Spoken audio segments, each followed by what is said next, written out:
안녕하세요. 닥터제이 장의사입니다. 오늘은 독립운동가이며 BJ 황연필 동무에게 있어 신과 다를 바 없는 바로 그 인물, 바로 약산 김원봉에 대한 이야기인데요. 김원봉이 독립운동가인 것은 맞지만 6.25 전쟁에 적극 찬동하고 협력한 박헌영, 김일성과 똑같은 쓰레기죠. 22,000원짜리 라면 냄비 받침대 우더를 위한 역사 143페이지를 보면 아무런 사료와 근거도 없이 김원봉은 김일성의 남침을 가장 반대한 인물이었다 라고 적어놨습니다. 또한 모든 가족이 경남 밀양에 있다는 이유로 북한에서 가장 강력한 전쟁 반대론자였던 김원봉에게 너무 억울한 누명을 씌우는 것 아닌가 라고 개소리를 써놨는데요. 일단 김원봉은 전쟁에 적극 찬동했으며 그 증거가 명확하게 남아있습니다. 보시다시피 전쟁 과정에서는 일본의 전범 가야 오키노리나 나치의 알베르트 슈페어와 같은 전시 노동장관을 역임했고요. 전쟁 중 김일성을 잘 따르자고 찬양한 노동신문 자료도 확인되며 이 6.25 침략 전쟁을 조국해방전쟁이라고 찬양하는 자료도 명백히 확인되며 전시의 공로로 북한에서 훈장을 받은 증거까지 빼박입니다. 그렇다면 대체 무엇을 근거로 김원봉이 전쟁을 반대했다고 하는가? 일단 황동무의 예전 영상 김원봉 서운 논란에 대한 나의 생각 6분 56초를 보시면 이런 근거를 댑니다. 남침하여 2달의 빠른 시간 안에 점령할 병력이 충분치 않아 미군이 참전할 것이고 남북이 서로 이득 없이 수많은 사람이 희생당할 것. 이렇게 김원봉이 말하면서 전쟁을 반대했다는 것인데요. 도대체 이런 말을 했다는 근거가 무엇인지 찾아봤습니다. 그런데 어디에도 그런 근거가 없고 황연필은 김상웅의 약산, 김원봉 평전이 출처라고 했죠. 그런데 여러분이 이 책을 다 뒤져본다 해도 그런 글은 나오지 않습니다. 어디에도 없어요. 제가 이북으로 다 찾아봤거든요. 없어요. 위대하신 북조선 김일성 수령 동무께서는 솔방울도 수류탄으로 바꿀 수 있다더니 우리의 황동무는 없는 책의 내용을 갑자기 만들어내는 능력이 있으신 것 같습니다. 그런데 황동무가 이걸 스스로 창조했을 것 같지는 않아서 뒤져봤거든요. 여러분, 제가 지금까지 만든 영상을 보신 분이라면 이게 어디서 갑자기 튀어나왔겠습니까? 그렇죠? 황동무가 그렇게 사랑하는 나무위키죠. 나무위키도 지금은 이게 구라인 줄 알기 때문에 없어졌는데 2024년 6월 26일 버전을 보면 황동무가 인용한 출처 김상웅 약산 김원봉 평전과 우더를 위한 역사에서 쓴 가족이 대한민국에 버젓이 있었던 김원봉으로서는 남침에 반대하는 것은 어떻게 보면 당연한 일이었다. 이 두 가지 주석이 그대로 달려 있습니다. 이게 이제 황동무가 베낀 개왕당 구라 출처인데요. 그럼 김상웅의 약산 김원봉 평전 584페이지를 볼까요? 이 책 어디에도 그런 내용은 없거니와 584페이지에도 그런 내용은 없으며 김원봉 가족이 죽은 내용밖에 없는데요. 여러분, 2024년 6월 26일에 국내 커뮤니티 사이트 DC 인사이드에 6.25 남침에 반대한 김원봉은 조작된 허구라는 글이 올라오는데요. 여기 보면 황연필이 인용한 나무위키 글 작성자가 김상웅의 책 내용을 위조했다는 걸 까발리고 있고, 오히려 김상웅의 책에는 6.25 직전에 인민유격대를 중심으로 김원봉이 한국을 공격했다는 내용이 나오며, 김광훈의 논문 김원봉의 1945년 광복 이후 정치 행적과 성격을 인용하여 김원봉이 6.25 직전 조선중앙방송국 라디오를 통해 남한 내 인민공화당 당원들에게 이승만 매국 역도들을 타도하라는 무장투쟁을 전개할 것을 명령하는 내용이 나옵니다.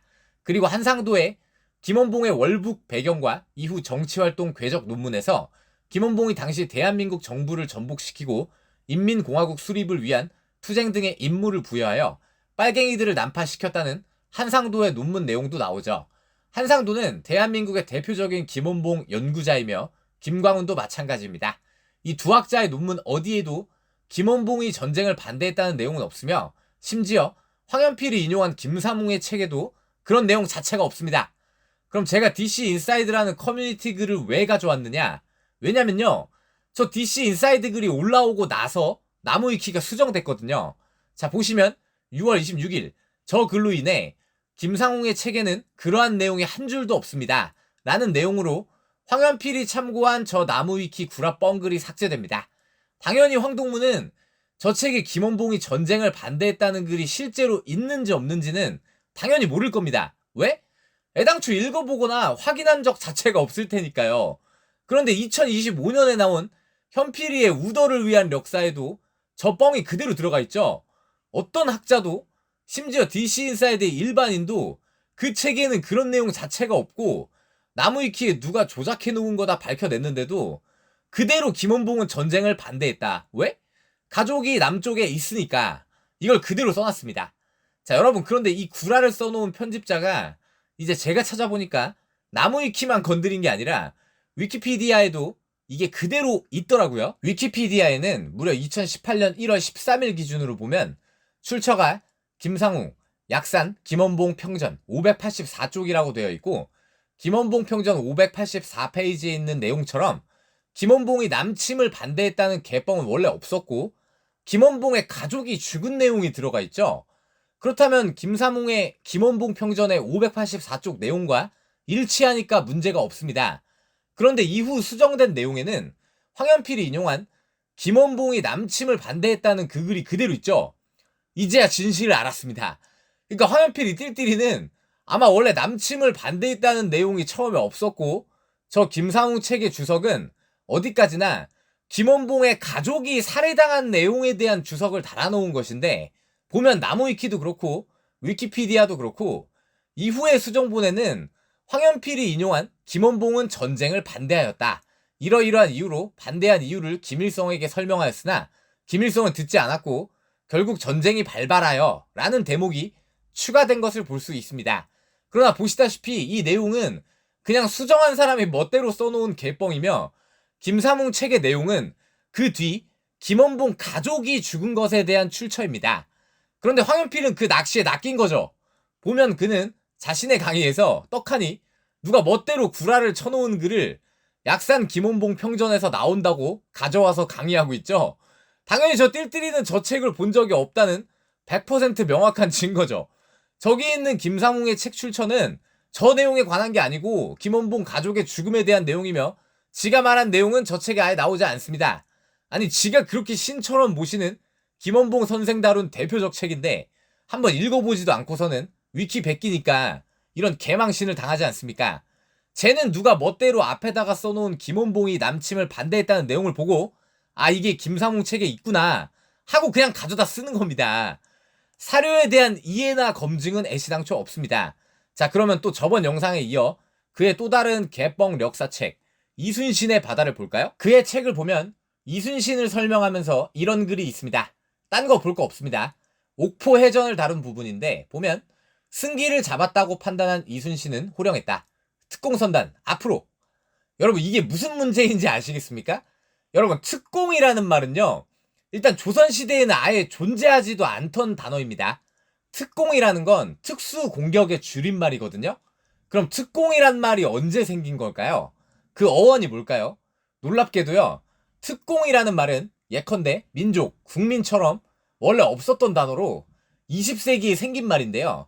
현필이가 그렇게 싫어하는 일본의 카미카제 특공대에서 나온 말입니다.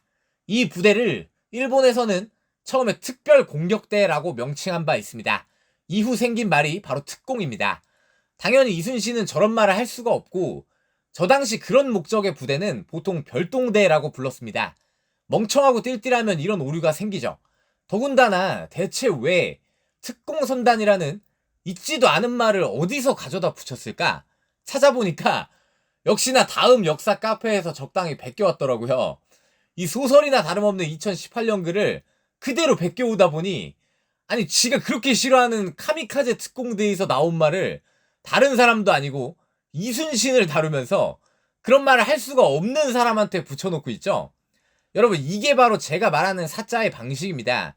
결론을 이미 정해놓고 사료를 껴맞추려고 하니 이런 개쪽을 당하는 거죠. 애당초 결론은 김원봉이라는 사람은 반드시 전쟁을 반대한 사람이어야 한다. 왜? 그 짝 사람들의 영웅이니까요. 그가 전쟁에 적극 참여한 수많은 사료가 명백히 밝혀져 있는데도 어떻게든 김원봉이라는 사람은 6.25 침략 전쟁의 발발과 관련이 없는 사람이어야만 하기 때문에 찾아보지도 않고 아, 이거 나한테 유리하네 하고 가져오는 겁니다. 이게 바로 사자의 대표적인 방식입니다. 여러분, 오늘은 2025년 6월 1일입니다. 이게 우리 황현필 동무의 실체를 까는 마지막 영상이 될 수 있습니다. 6월 4일부터 혹여 이재명이 대통령이 된다면 무슨 일이 일어날지 모르죠. 물론 저는 드럼통에 들어갈 준비가 되어 있습니다.